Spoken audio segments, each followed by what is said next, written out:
In 2022, they found a body in the Amazon. A man, lying in a hammock, alone in the forest, surrounded by the things he had made with his own hands. He had been alone for 26 years, not lost, not hiding, not waiting to be found, alone. Nobody knows his name, nobody speaks his language, nobody knows what he thought about in 26 years of complete silence. Nobody knows why he dug the holes. They called him the Man of the Hole. This is his story. To understand who he was, you have to understand where he came from. Rondônia, a state in western Brazil, deep Amazon, not the Amazon of documentaries and nature programs, the real Amazon, a place where the trees are older than most civilizations, where rivers run brown and deep, where the forest floor never sees direct sunlight, a place that has been home to human beings for at least 10,000 years. Before 1995, a small tribe lived here, 50 people, maybe 60. The records are incomplete because nobody was counting. Nobody from the outside world knew they existed. They had a language, they had stories. They had ways of understanding the forest that took generations to learn. They knew which plants healed and which plants killed. They knew where the rivers flooded and when. They knew the sounds the jungle made before a storm. They knew things that took their ancestors centuries to discover and that existed nowhere else on Earth. They had never needed the outside world, and the outside world, for thousands of years, had never found them. Until the 1970s. The Brazilian government made a decision that would change the Amazon forever. Development. Roads were cut through ancient forest. Hundreds of kilometers of road pushed through jungle that had never seen a machine. Logging companies followed the roads, then cattle ranchers, then gold miners, then farmers. The forest began to disappear. Between 1970 and 1995, Brazil lost more Amazon rainforest than in all of previous human history combined. And the people who lived inside that forest, the tribes who had been there for 10,000 years, became a problem. Not a moral problem, not a legal problem, just a practical problem. Indigenous people on logging land meant delays, meant government interference, meant losing money. Some companies paid men to solve that problem. Our man's tribe was one of those problems. 1995. We don't know the exact date. We don't know how many men came. We don't know if there was warning, if someone heard something in the trees before it was too late, or if it happened without a single sound of warning.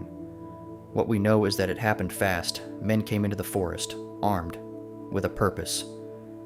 And when they left, the tribe was gone. Men, women, children, everyone. One survived. We don't know why he survived. The theories exist. Maybe he was hunting far from the village when they came. We will never know. What we know is that he ran.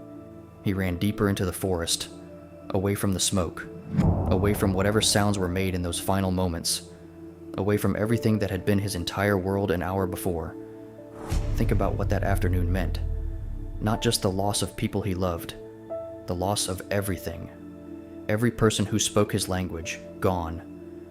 Every person who knew his name, gone. Every story his people had ever told, gone. Every piece of knowledge passed down through generations, the plants, the rivers, the ways of understanding the world, gone. All of it. He was not just the last survivor of a massacre, he was the last of an entire way of being human. A way of being human that had existed for thousands of years, that had its own logic, its own beauty, its own understanding of what life meant. And it ended, not slowly, not through time and change, but in a single afternoon in 1995 in the Brazilian Amazon because some men needed his land and decided his people were in the way. He kept running, deeper, further, into the only thing he had left, the forest. 1996, 1 year after the massacre, FUNAI received a report. FUNAI, the Fundação Nacional do Índio, the Brazilian government agency responsible for protecting indigenous peoples. Someone was living alone in the forest in Rondônia. They sent a team. What they found were traces, footprints in the mud, small huts, recently abandoned, fire pits, cold but recent, food remains, and something else. Holes. Deep holes dug into the ground, 2 meters deep, sometimes 3, perfectly dug. The walls smooth, the shape deliberate, not random, not accidental, made with intention by someone who knew exactly what they were doing. The holes were everywhere. spread across a large area of forest, some old, beginning to fill with leaves and roots, some new, fresh earth piled at the edges. Nobody understood what they meant. FUNAI followed protocol. They left gifts at the edge of his territory, tools, seeds, food, the standard approach for first contact with isolated tribes, objects left to demonstrate peaceful intention. They came back. The gifts were gone, but the man was not there. They tried again, left more gifts, came back, gone again. For years this continued. Sometimes the team heard him, movement in the trees, branches snapping, the sound of someone watching from a distance. Once, a team member turned around to find an arrow embedded in a tree, directly behind where he had been standing. A warning, not an attack, a warning. The message was clear. He did not want contact. He did not want to be saved. He did not want gifts or help or anything from the world outside. He wanted to be left alone, in the place where his people died, in the forest that was the only home he had ever known. FUNAI made a decision that was almost unprecedented in the history of Indigenous protection. They declared his territory permanently closed. No loggers, no ranchers, no missionaries, no researchers, no journalists, no one. 8 square kilometers of Amazon forest, sealed and protected for one man. A man whose name they did not know, whose tribe they could not identify, whose language they had never heard, whose story they could only guess at. They called him the man of the hole, and they left him alone, exactly as he wanted.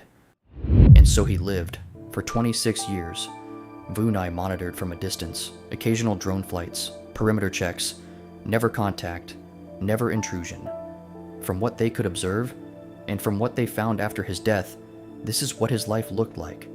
He moved constantly, never staying in one place for more than a few months, building small huts from wood and leaves, then abandoning them and building new ones somewhere else. Always moving, always watching, always listening.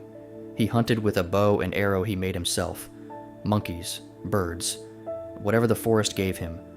He gathered fruit and roots and plants, knowledge passed to him by people who were no longer alive to pass it to anyone else. He made his tools from stone and wood, the same techniques his people had used for thousands of years. No metal, no outside materials, everything from the forest. He lit no fires during the day. Smoke could be seen. Smoke meant someone might come. Someone coming meant danger. He had learned that in 1995, he dug holes. Everywhere he went, the holes followed. Deep, carefully dug holes. Always the same depth. Always the same deliberate shape. FUNAI spent years discussing theories, animal traps, to catch prey that came to investigate, hiding places, to conceal himself from threats he never stopped expecting, graves for the family he had lost and carried with him through 26 years of silence. Ritual, something spiritual, something connected to beliefs from a religion that no living person could explain or understand. Nobody ever found out. He never told anyone. There was no one to tell. Now think about what those 26 years actually meant. Not as a concept, as a reality. Every morning he woke up in a forest that was completely silent of human voices. No conversation. Not one word spoken to another person. Not one response. Not one moment of being understood by another human being. For 26 years, his language, the language he thought in, the language he dreamed in, the language his mother had spoken to him and her mother before her, existed only inside his own mind. When he was angry, he felt it in words no other human spoke. When he was afraid, he processed that fear in a language that had died with everyone he loved. When he remembered his family, and he must have remembered them every day for 26 years, he remembered them in a language that would vanish from the universe the moment he died. He was not just alone, he was the last speaker of his language, the last keeper of his culture. Every morning he woke up. He was the only person on earth who remembered his people, the only person who still held their stories, the only person for whom their lives still meant something. And every morning he got up, and he hunted, and he built, and he dug his holes, and he kept living in a world that existed only for him.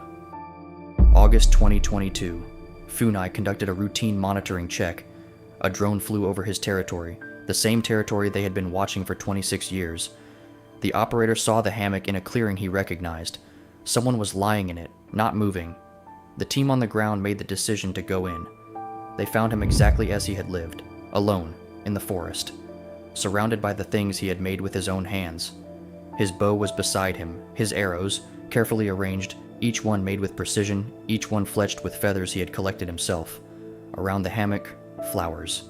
He had decorated the space around him with flowers from the forest. He had known he was dying, and he had prepared for it the way his people prepared, the way his mother had probably taught him when he was a child in a world that no longer existed. He arranged everything, put everything in its place, made everything as it should be. And then he lay down in his hammock and he died. He was approximately 60 years old. No signs of violence, no signs of illness that left marks. Natural causes, as natural as anything in a life that had been anything but natural. He had survived a massacre. He had survived 26 years alone. He had survived everything the forest and the outside world had thrown at him. And in the end, he simply stopped. Quietly. On his own terms. In the place he had chosen. FUNAI documented everything carefully. Every object photographed, every hole measured and recorded. Every surface he had touched, catalogued as evidence of a life that had existed and that now was gone. They could not give him a name, because they did not know it. They could not say words over him in his own language, because no one spoke it. They could not contact his family, because his family had been gone for 27 years. They could only witness that a man had lived here, that a man had refused to be destroyed, that a man had held on to something, to some reason, to some purpose they would never understand, for 26 years, and that now he was gone. And everything he carried with him, every word, every memory, every story, was gone with him.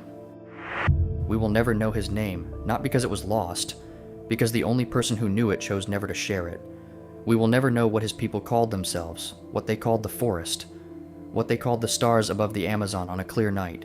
We will never know what stories they told, what they believed happened after death, what they thought the holes meant, because the holes were his secret and he took it with him. We will never know if he was lonely. This is the question people always ask. Was he lonely? And the honest answer is, we have no idea. We apply our understanding of loneliness to a man whose understanding of everything was completely different from ours. Maybe in his culture and in the way his people understood the world, being alone in the forest was not loneliness. Maybe the forest was never empty to him. Maybe his people believed the dead remained present. Maybe he was surrounded, in a way we cannot understand, by everyone he had ever lost. Or maybe he was the loneliest person who ever lived. Maybe every day was a weight that only got heavier. Maybe the silence was not peace, but a wound that never closed. We will never know. What we know is this. In 1995, men with weapons entered a forest and destroyed something that had existed for thousands of years. They destroyed it for money, for land, for cattle and timber and profit, and one man survived. And that man made a choice, not to leave, not to seek out the world that had taken everything from him, not to find other people and try to build a new life. He chose to stay, in the place where his people died, in the forest they had lived in for longer than any record exists. He stayed for 26 years. He dug his holes, he built his huts, he hunted his food, he decorated his hammock with flowers when he knew the end was coming, and he kept living in a language no one else spoke, in a culture no one else remembered. This is the last keeper of something we will never know the name of. The holes are still there, in the forest in Rondonia, slowly filling with leaves, slowly being reclaimed by the jungle he loved. In a few years, the forest will have taken them back completely, and there will be nothing left to show that he was ever there. No grave with a name, no monument, no record in any language that anyone alive can read. Just the forest. The same forest his people lived in for thousands of years. The same forest that was there before them and will be there long after the last person who remembers his story is also gone. Somewhere in that forest, the holes are waiting, and nobody knows what they mean. Nobody ever will.